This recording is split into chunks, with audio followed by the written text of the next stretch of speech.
Section 1.3 is about writing expressions. We're going to talk about verbal phrases and expressions. Basically, verbal phrases are just the expression put into words. So it's words and numbers. The expressions is where you put the letters in there to stand for the words. So we're going to talk about each operation first to kind of break this up. Addition. Let's talk about the words that are associated with addition. So for example, sum, or the word plus means addition, or the word total, or more than, that also means addition, or increased by. If you see any of those words, you're going to be using addition. So if you saw the phrase, the sum of 2 and a number x. This is a verbal phrase. It's math put into words. So we see the sum means that we're going to add, and it's the sum of 2 and some number x. So all you have to do is write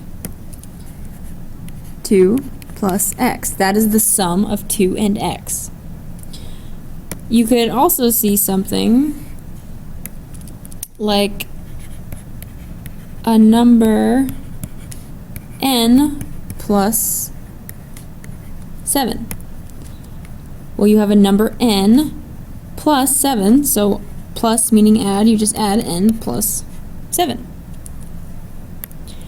Alright, so let's look at subtraction. Words associated with subtraction. We have the difference, means subtraction, less than, minus, or decreased by. So verbal phrases that you would see, maybe the difference of a number n and 6. So the difference between the number n and 6. So n minus 6. Or you could see something like a number y minus 5. In other words, some number y minus 5, so it's just y minus 5. And they say a number y because y stands for a number. It's a variable. We don't know what it is, so they put a letter. That's why they're saying the number y. Let's move on to multiplication. Words that mean multiplication. We have times. Something times something is multiplication. The product. It could just say multiplied by. Or of. Of also means multiplication. So verbal phrases that you'll see here. You could see something like 12 times a number y. And that means 12 times the number y, 12 times y.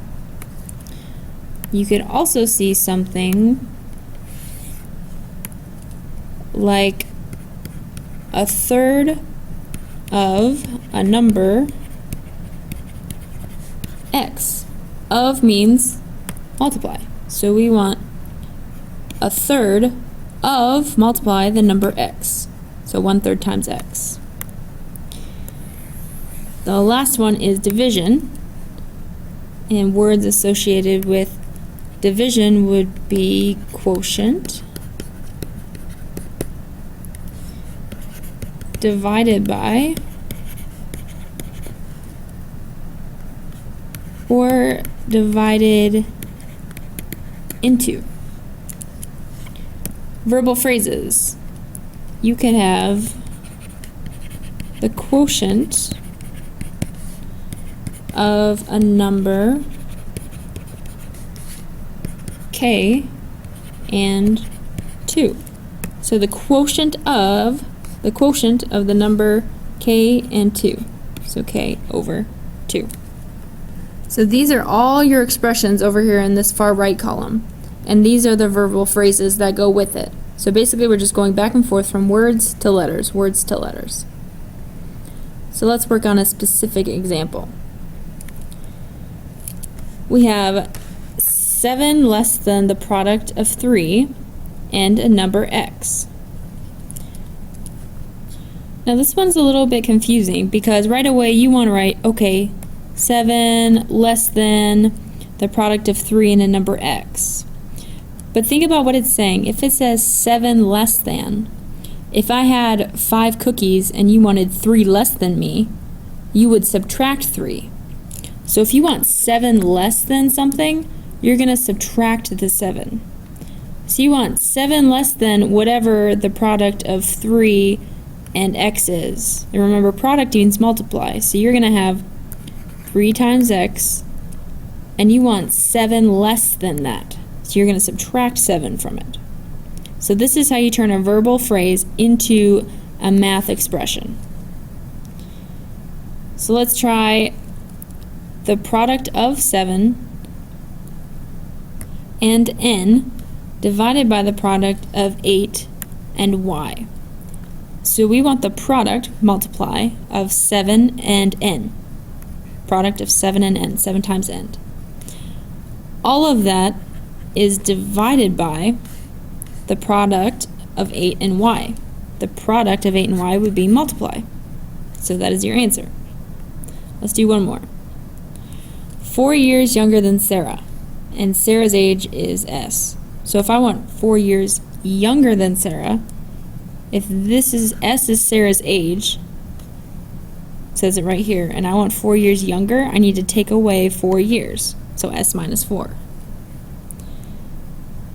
I want you to go ahead and do the one in red, half as big as last night's crowd.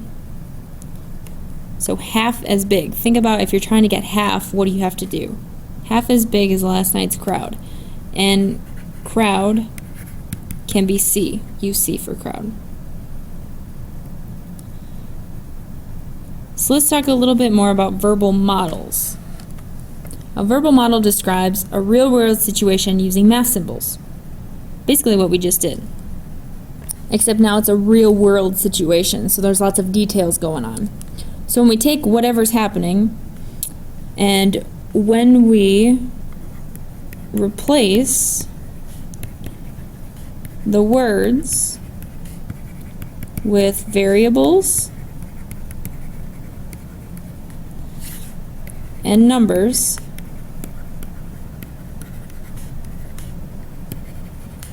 we have a mathematical model. So we're going to take the words, put them into math. So we're going from verbal models to mathematical models. So here's an example. You work with 5 other people at an ice cream stand. All the workers put their tips into jars and share the amount in the jar equally at the end of the day. Write an expression for each person's share in dollars of the tips. So when you get to these type of problems, first it helps if you write out a verbal model. What's happening? Well, you know that there's 5 other people that work at this ice cream stand. And you're trying to find out at the end of the night, if you split up the money equally in the jar, how much are you each going to have? Well, you're going to have to take the amount that's in the jar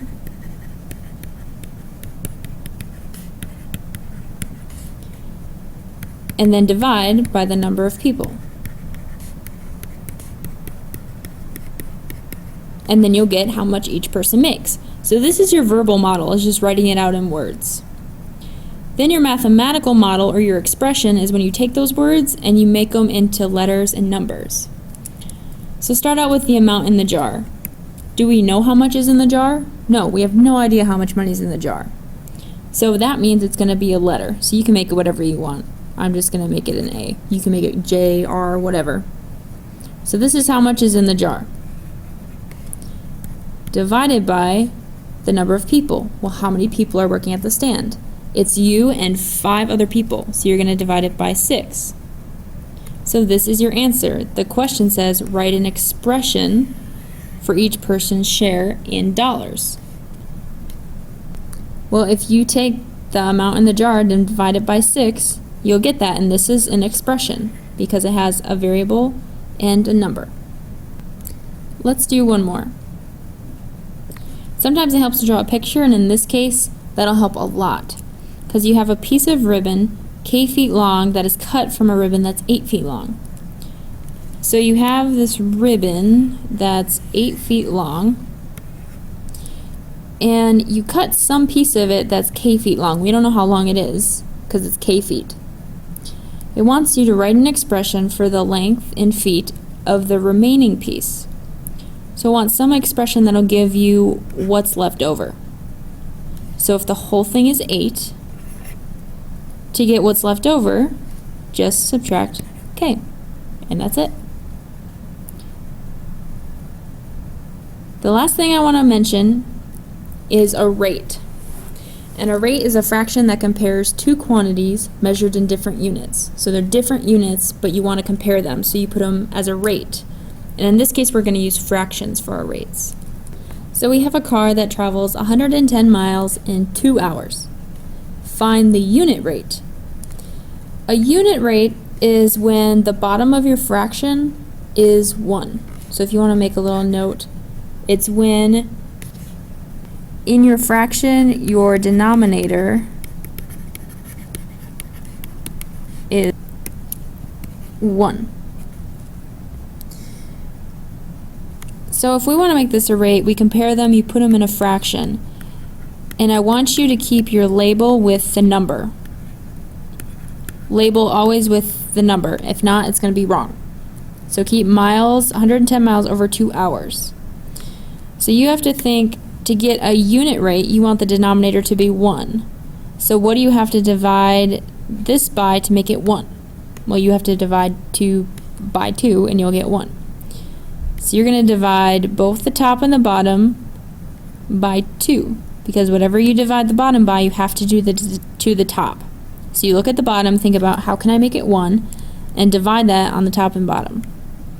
So when you do that, 110 divided by 2 gives you 55, and this is still miles, over 1 hour. And that is a unit rate because the denominator is 1. So I want you to go ahead and do this problem. 1 month you paid $2.25 for 15 extra minutes on your cell phone bill. How much did it cost you per minute? You know it cost $2.25 for 15 minutes. How much did it cost per minute?